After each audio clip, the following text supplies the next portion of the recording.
You ask Tiger to solve. This deals with linear equations with one unknown. The final result is y equals 5. Let's solve it step by step.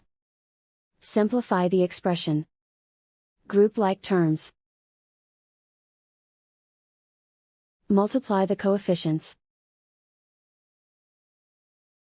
Isolate the y.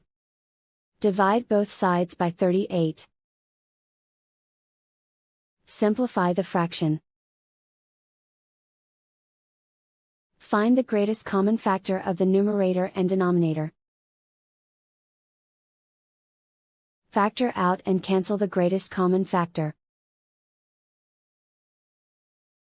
And so the final result is y equals 5.